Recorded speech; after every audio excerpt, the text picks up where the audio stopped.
The storm had followed her like a jealous ghost from the station, breathing down her neck, stealing warmth from her bones. Snow clawed at her skirts, pressed against her boots until her toes went numb. She carried only a small trunk, the handle cutting into her palm, and the slip of paper her uncle had scrawled with an address. That scrap of ink and lies had been all she possessed as she stepped off the train, and into the coldest night she had ever known. The house appeared out of the white as if it had risen from the storm itself, dark, hulking, its windows frosted with ice, its chimney crooked and smoking faintly. Relief fluttered in her chest, fragile as a candle flame. She pulled her shawl tighter and staggered up the warped steps, her breath coming hard. She knocked, waited, knocked again. The door creaked open, slow as a confession. Lantern glow spilled across her face. And there he was. A man, broad as the frame itself, stood before her. His chest was bare, scarred, the kind of scars that looked earned rather than healed. A buffalo hide coat hung from one shoulder, half sheltering him from the cold that did not seem to touch him. His long black hair, dusted with snow, clung damp to his skin. His eyes, dark, steady, unreadable, fastened upon her. Lila Whitford forgot the cold in an instant. What seized her was shame. Shame that she had expected some friendly kin, a hearth, a cousin's wife with a quilt in her arms. Not this stranger. Not this towering Apache man whose silence seemed heavier than the storm. Her lips moved, but no words came. She clutched the trunk harder, trembling. The lantern's flame threw his shadow across the wall, larger than any she had ever seen. "You are lost," he said finally. His voice was low, raw, like earth breaking. She swallowed, her throat tight. "My uncle, he sent me here. Said this was the place." She fumbled with the paper, thrust it toward him like a shield. He did not take it. His gaze lingered instead on her face, her wind-chapped lips, her frightened eyes. Then slowly, he stepped aside. Without a word, he let her enter. Inside, the air smelled of wood smoke and pine sap. A fire glowed in the hearth, though it seemed too small for such a cavernous room. The walls were rough-hewn, the table scarred, the floor swept but bare. It was not a home, not in the way she had imagined. It was a refuge built for endurance, not for welcome. She set her trunk down by the door, the sound loud in the silence. He closed the door behind her, shutting out the storm. For a moment, the world felt too small, just her heartbeat and the weight of his presence. "My uncle said family was here," she whispered, as though if she spoke softly enough, it might become true. The man did not answer. He moved to the fire, added a log, and sat. The coat fell from his shoulders, revealing more of the broad lines of his body, the deep scar that cut across his ribs. She looked away, heat rushing to her cheeks though the room was cold. Snow hissed against the windows. The storm pressed close, as if listening. She drew herself up, tried to still her shaking hands. You live here alone?" He glanced at her, then back to the flames. "Not alone." The answer sent a ripple through her chest, though she could not name why. She wanted to ask who else, but the words dried in her mouth. Something about the way he sat, silent, unflinching, as if braced against judgment, made her feel like an intruder in more ways than one. Her stomach growled, humiliating in the hush. She pressed a hand to it, wishing she could vanish. He noticed, though his expression did not change. Rising, he crossed to a shelf and took down a wooden bowl. Into it, he ladled stew from a pot she had not seen before, steam curling into the cold air. He set it before her without a word. She stared at it, then at him. "I can't." "Eat," he said, with the same gravity as if he had said pray. Her pride bent under the weight of hunger. She lifted the spoon, tasted. It was coarse, too salty, yet warmth spread through her chest all the same. Tears pricked her eyes. She hated herself for it, hated that kindness from a stranger, this stranger, could undo her so quickly. When she finished, he took the bowl back, rinsed it in a bucket, set it aside. His movements were steady, practiced. She wondered how long he had lived like this, with silence for company. Finally, he spoke again. His words were quiet, yet they filled the room. "God finally sent you to us." Her breath caught. The words landed heavy, strange. "What do you mean, us?" she asked, her voice small. He did not answer. Instead, he lifted the lantern and gestured toward the narrow hall that led deeper into the house. She hesitated, fear curling in her belly, but something in his eyes, something not unkind though unreadable, drew her feet forward. The boards creaked under her weight. At the end of the hall, he pushed open a door. The lantern light spilled into a small room. And there, curled on a cot, lay a child. A girl, no older than 8. Her face was pale, her hair tangled, her breathing shallow but steady. A threadbare quilt covered her thin frame. The lantern trembled in Lila's hand. Her heart lurched. She had expected loneliness, savagery, danger. Not this. Not a child hidden in the snow with a giant of a man. She turned to him, questions tumbling in her chest. But his gaze had softened, if only a fraction, as he looked upon the girl. His voice, when it came, was nearly a whisper. "She has waited too long." The storm howled outside, but Lila no longer felt the cold. The paper in her hand, her uncle's address, seemed suddenly a cruel trick. She understood nothing of why she had been sent here, why fate had dragged her to this desolate house. But in that moment, watching the child's frail breath rise and fall, she knew she had crossed a threshold that could not be undone. Her uncle's cruelty, the town's judgment, the shame she carried, all of it seemed to press upon her shoulders at once. And yet beneath it, a new weight stirred, a weight that felt almost like calling. The man's eyes met hers in the lantern glow. His words from earlier echoed through her chest, unsettling, undeniable. "God finally sent you to us." And before she could breathe a reply, the lantern flickered, shadows bent along the walls, and she felt the world tilt toward something she had never chosen, but could no longer escape. The storm did not end, it only shifted its weight. Days passed in its shadow, snow layering the roof until the house seemed half buried, the windows narrowing into dim eyes. Lila kept close to the hearth, her skirts drying in the wavering heat, her hands raw from trying to be useful. She swept, chopped carrots, patched a tear in a quilt. These small labors steadied her, though she felt like an intruder every time Chayton's gaze brushed across her. He spoke rarely, and when he did, his words seemed measured, as though he carried each syllable out of some hidden burden. The girl, Maggie, remained her truest tether. Frail though she was, her presence softened the silence.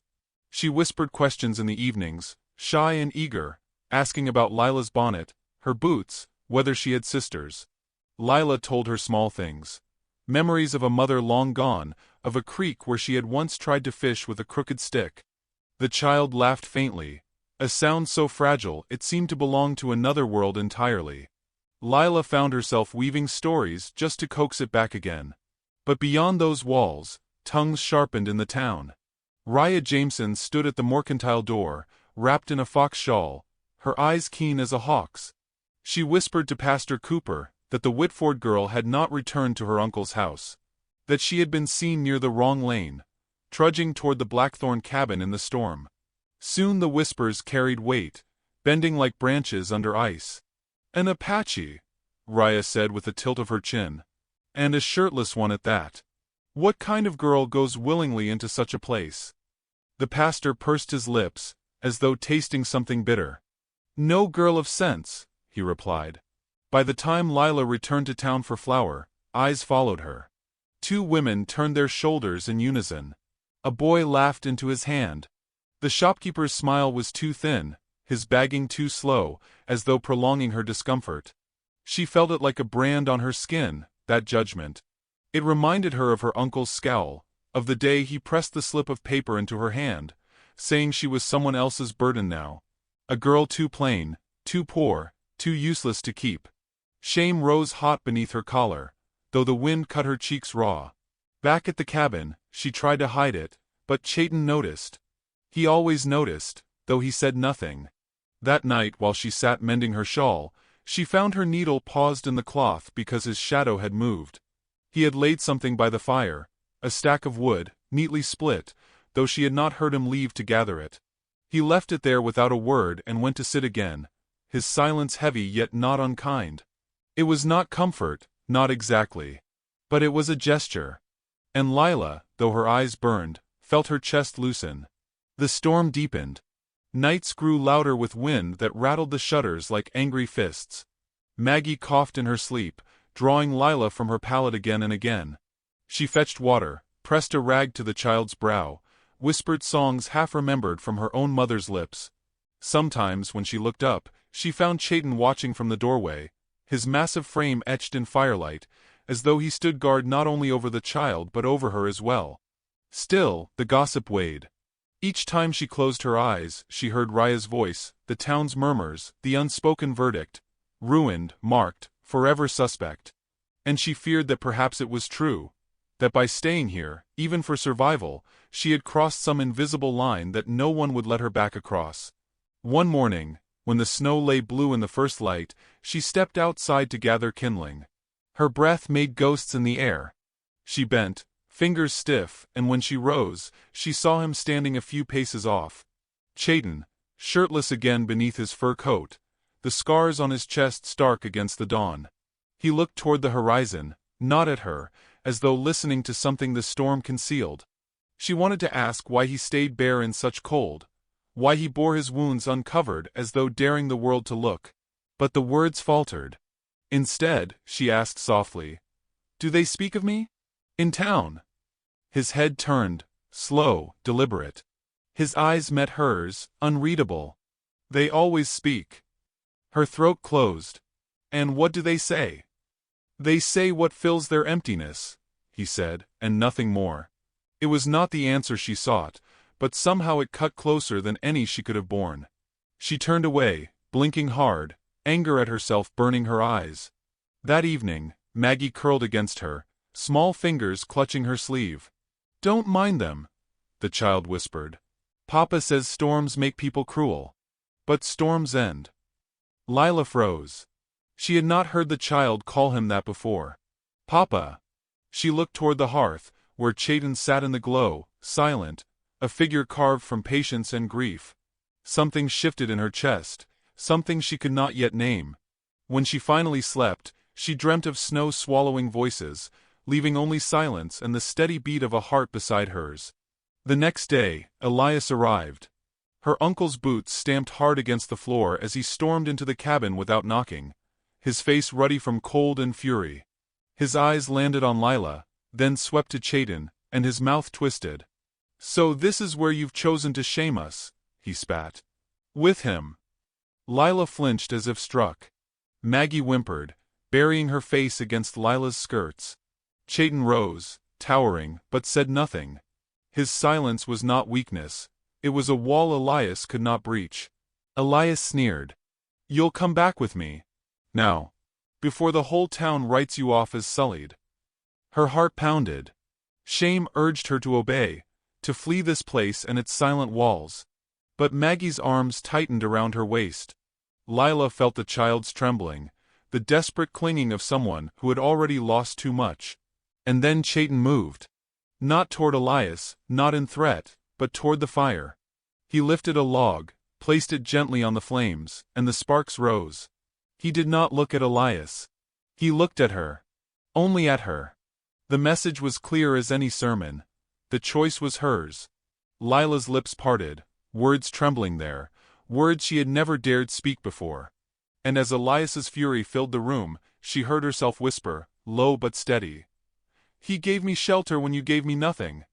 The words hung in the air, fragile yet unyielding. Elias's face darkened, but for the first time in her life, Lila did not look away. The storm beat against the windows, demanding entry. Inside, the silence cracked open, waiting for what must come next. Elias's boots had scarcely vanished into the storm, before the cabin felt altered. The air still quivered with his fury, his words lingering like smoke after a fire. Lila sat stiffly on the edge of the cot where Maggie lay, her fingers smoothing the quilt though her hands shook. Chayton had returned to his place by the hearth, silent as ever, yet his stillness carried a new gravity, as though something had shifted between them. The storm pressed against the walls. Each gust of wind seemed to echo her uncle's voice, ruined, shamed, sullied. Lila wrapped her shawl tighter, but the chill came from within. She had defied Elias, Words she had never believed herself capable of had risen from her lips. They hung in her memory, fragile, astonishing. And yet, instead of triumph, there was only the weight of silence pressing down upon her. Chayton added a log to the fire, sparks rising into the dimness. The scar that ran across his ribs caught the light, and she found her eyes drawn to it. It was an old wound, jagged and deep, the kind that might have ended another man. She wanted to ask how he had come by it, what pain had carved it into his flesh. But the words caught in her throat. He was not a man to invite questions. So she turned instead to Maggie, brushing a strand of hair from the girl's forehead. "You should rest," she whispered. Maggie's eyes fluttered closed, her breath steadying. In the quiet, Lila felt the rhythm of her own heart, too loud in her ears. Later, when the fire sank low, she rose to fetch wood. Outside, the night was a blur of snow, the air sharp enough to cut. She bent, gathering logs with clumsy hands. When she turned, she found him standing in the doorway, watching. His shoulders filled the frame, his hair plastered with snow, his chest bare despite the bitter cold. "You'll freeze," she said before she could stop herself. He regarded her a long moment, then shook his head, as though the cold were nothing to him. His silence carried weight, not dismissal but something deeper, like the gravity of earth itself. Inside, she placed the wood by the hearth. He followed, closing the door softly. She turned to him, words tumbling before she could catch them. "Why don't you ever speak?" The question broke the hush like glass. For a long time he said nothing. She feared she had overstepped, that he would turn away. But then his voice came, low and even. "Words are wasted where no one listens." She blinked. "I'm listening." His eyes met hers. Dark, steady, unreadable. Something unspoken passed there, something that made her chest ache. He looked away first, stirring the fire with an iron poker. Silence tells truths words cannot. She had no answer. She only felt the truth of it settle over her like the snow outside, quiet, relentless. In the days that followed, she began to notice his gestures more keenly. The way he placed her trunk closer to the hearth without comment, so her things would not grow damp. The way a cloak appeared draped over her chair one morning, though she had never seen him fetch it. The way he set his share of bread untouched on the table, leaving it for her though he never said it was hers. Each act spoke louder than words, yet the silence between them grew heavy. Lila longed to bridge it, to know him beyond the scars and the stillness. But each time she tried, her courage failed. What would she ask? Who had carved sorrow into his flesh? Why did he keep this child hidden away in a snow-buried house? Why had he whispered that God had sent her? The questions burned, but she swallowed them. Shame lingered too near the surface. It was Maggie who broke the weight at last. One evening, while Lila stitched a sleeve, the child leaned close and whispered, "Papa doesn't talk because words were used like knives against him." Lila froze. The needle paused in her hand. She looked to the hearth, to the broad figure bent over the flames. He had not moved, had not reacted. Yet she felt as though the words had been spoken for her alone. Her chest ached.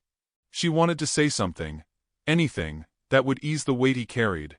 But before she could, the sound of boots crunched outside again. The door burst open. Elias stood there, snow dripping from his beard, fury twisting his features. He carried a rifle this time, its barrel glinting in the firelight. "You've ruined yourself, girl," he snarled. "The whole town's whispering. You'll not drag my name down with you." Fear surged through her veins, but she did not move. Chayton rose slowly, towering, his face calm though the air seemed to tense around him. He did not reach for a weapon. He only stood, vast and immovable, between Elias and the fire.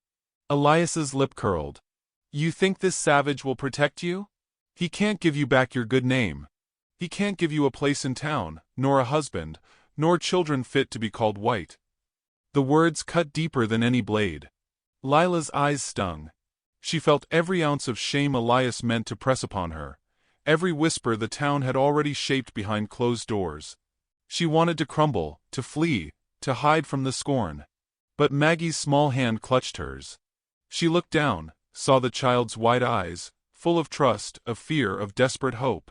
And something in Lila hardened. She rose. Her voice trembled but held. You cast me off, Elias. You gave me nothing but a paper and a lie. He gave me shelter. Elias sneered. Shelter? That's all you'll ever be good for. Warm a fire, warm a bed, nothing more.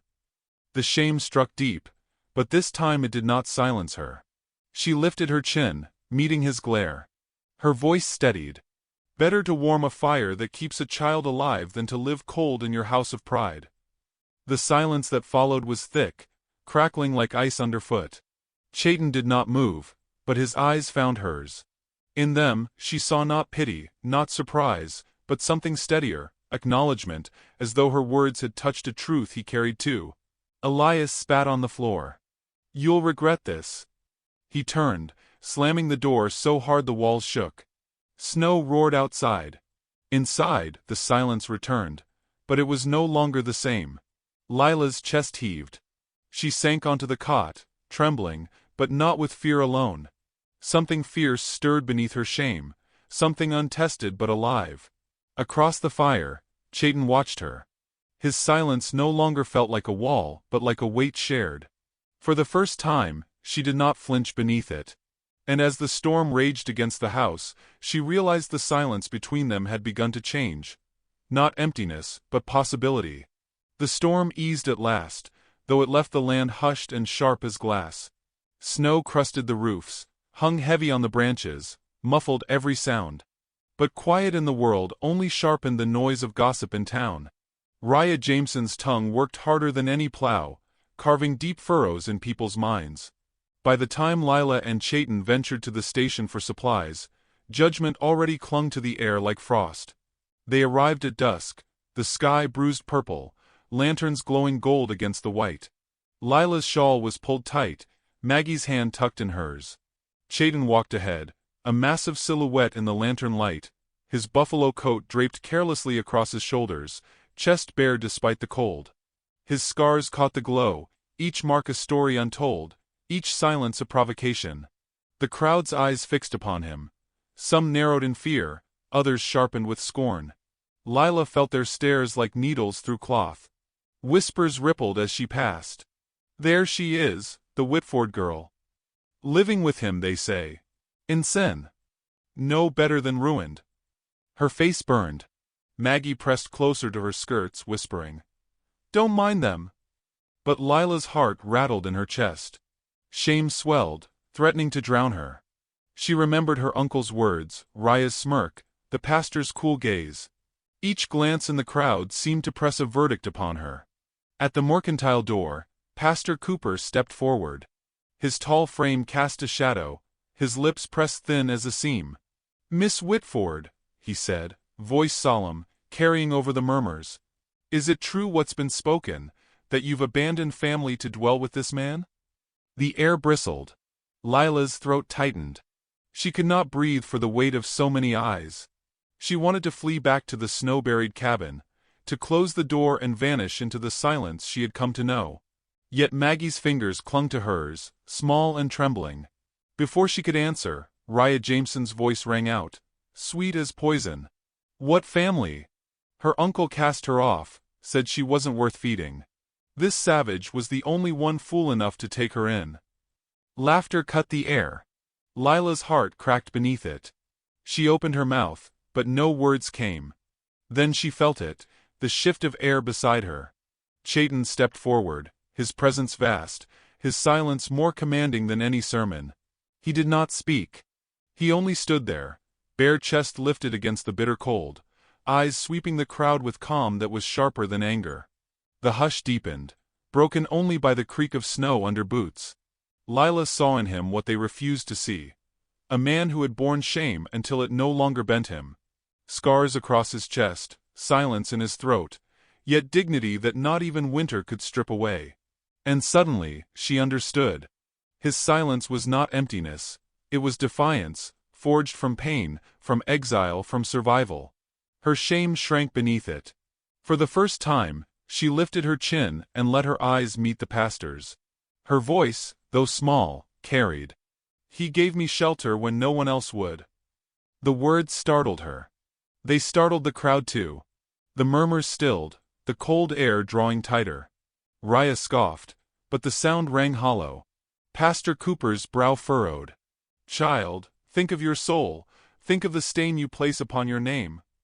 "I have thought of it," Lila whispered. Then stronger.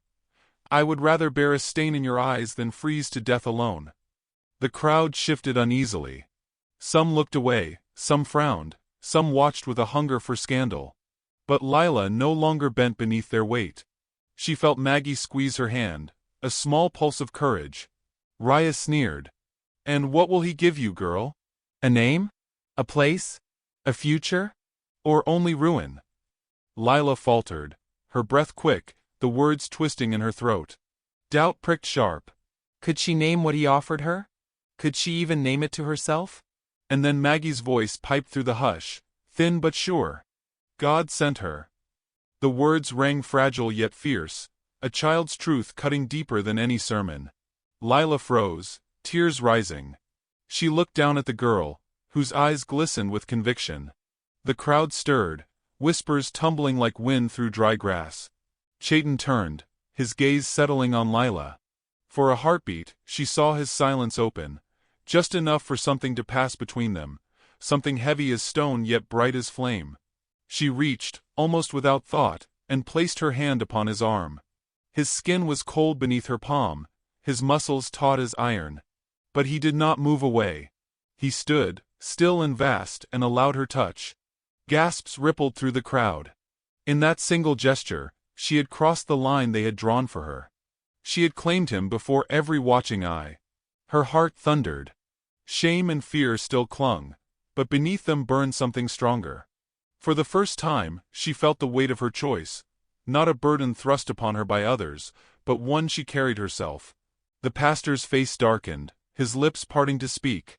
But the wind rose, swirling snow across the platform, lanterns flickering, shadows bending. In the half-light, Chayton seemed less man than monument, carved from silence, his scars glowing pale as frost. The whispers swelled, carrying judgment, awe, fear. Lila's hand remained upon his arm. And though her body trembled, she did not withdraw. For a breath, time held. Then the lantern nearest them guttered out, plunging half the platform into shadow. The crowd gasped, stepping back as the storm's howls surged like a chorus. And in that darkened moment, Lila felt it. The storm itself bearing witness, the world shifting, the path ahead narrowing to a single, irrevocable truth. The judgment of men would not end. But she had chosen her place in it. And as she clung to his arm, heart racing, she knew the storm had only just begun. Snow fell harder that night, thick as wool, the storm wrapping the world in its howling cloak. Inside the cabin, the fire leapt high, shadows dancing across rough-hewn walls. Lila sat near Maggie's cot, mending a tear in the child's blanket, though her hands trembled with each stitch. Across from her, Chayton sharpened a blade slowly, the rasp of stone on steel steady as a heartbeat. Their silence was not empty, it was taut, humming with what they both knew lingered outside. It came in the dark hours, the crunch of boots beneath the storm's roar. Lila froze, needle slipping. Chayton lifted his head, listening, his expression unchanged though his body tensed. Then came the voices, low, bitter, carried by the wind. Elias's among them, sharp as glass. "Burn him out," one man muttered. "No Apache keeps a white girl without sin," another spat. "Tonight, we end this." Maggie stirred, whimpering in her sleep. Lila pressed a hand to her hair, whispering comfort, though fear burned her throat. Chayton rose, massive and silent, and took up the rifle propped against the wall. He did not look at her as he moved to the door. His shoulders filled the frame, a shadow against the snowlight, a figure carved from the storm itself. "Wait," Lila whispered, rising to her feet. Her voice shook. "Don't face them alone." His eyes met hers, dark and steady, unreadable. For a moment, she thought he might refuse. But then he gave the faintest nod, as if to acknowledge her courage. The door opened to the storm, wind driving snow like arrows into their faces. Figures emerged from the white, Elias at their head, torch in one hand, rifle in the other. Behind him, Men with hard eyes and clenched jaws, their shadows stretching long in the glow. "Step aside, girl," Elias barked. His beard was crusted with ice, his gaze burning with hate. "This is no place for you. He's a savage, a stain. He'll drag you into the mud with him." Lila's heart pounded. Shame surged, the memory of whispers and stares pressing against her. But then Maggie's small voice echoed in her mind. God sent her. And Chayton's silence, heavy yet steadfast, wrapped around her like armor. She stepped forward, placing herself at his side. "He gave me shelter when you cast me away," she said, voice rising despite the storm. "He gave me dignity when you gave me nothing." Gasps rippled through the men. Elias's face twisted, fury sharpening his features. He raised his rifle. "Then you'll fall with him." The torchlight flickered. Chayton moved, stepping slightly before her, his chest bare to the storm. His voice, deep and raw, broke the night like thunder. "She is not yours to take." The words carried more power for their rarity, striking through the storm louder than any shout. The men hesitated, fear flickering. But Elias, driven by spite, lifted his rifle higher. Time seemed to slow. Snow swirled, lanterns guttered, breath hung in the air. Lila's pulse thundered in her ears. And before fear could break her, she lunged, grasping the barrel of Elias's gun, forcing it down. He snarled, shoving her back, but the moment of hesitation was enough. Chayton surged forward, blade flashing in the firelight. Elias stumbled, torch tumbling into the snow, hiss of steam rising. Men shouted, rifles half-lifted, but the storm tore at them, blinding, swirling, pulling sound into chaos. Steel met wood, boots slid, voices rose in confusion. Through it all, Lila stood rooted, breath ragged, refusing to yield. She saw in Elias's eyes not strength but fear, the fear of a man losing control of a story he had written for her. She no longer belonged to it. The fight was brief, brutal. Chayton disarmed Elias with a strike that sent the rifle spinning into the drifts. Another man raised his weapon, but the snow blinded him, and he staggered back, cursing. The storm itself seemed to shield the cabin, whirling so thick that torches sputtered and died. One by one, the men faltered, retreating, swallowed by the white.